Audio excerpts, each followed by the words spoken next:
રીટાબેન અંકિતભાઈ મકવાણા છે. મારે normal allergy problem હતો, જેના રીઝનથી હું સોનોગ્રાફી કરાવવા ગઈ હતી ને સોનોગ્રાફીમાંથી પછી મને બહાર આવ્યું કે મારે આ ટાઈપનું ઇસ્યુ છે.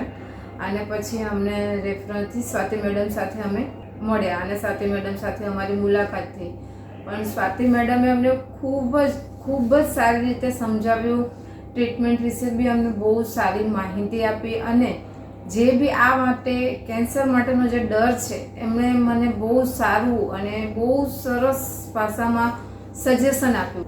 ડરવાની કોઈ જરૂર નથી કે આમાં ડરવાની કોઈ બાબત પણ નથી. આની ટ્રીટમેન્ટ થઈ શકે છે. સર્જરી બહુ સારી રીતે થઈ છે. સર્જરી પછી મને કોઈ પણ પ્રકારની પ્રોબ્લેમ નથી, કોઈ પેન નથી.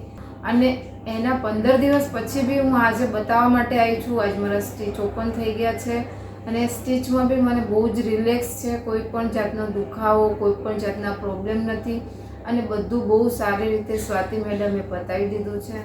સ્વાતિ મેડમ બહુ સારા છે અને કેન્સર માટે અને કેન્સરની ટ્રીટમેન્ટ માટે તો સ્વાતિ મેડમ ઇઝ બેસ્ટ. એમના જેવું તો મને અત્યાર સુધીનું રિઝલ્ટ બહુ જ સારું લાગ્યું છે કે બિહેવિયરના લીધે તો આપણે 50% આમાંથી બહાર નીકળી જઈએ છીએ કે જે ટાઈપનું સમજાવવાનું, જે આપણો ડર એ નીકળી જાય. અને પછી જે એમની ટ્રીટમેન્ટ છે એ તો 100% છે કે આફ્ટર ટ્રીટમેન્ટ કોઈ પણ પ્રકારનો પ્રોબ્લેમ આવતો નથી.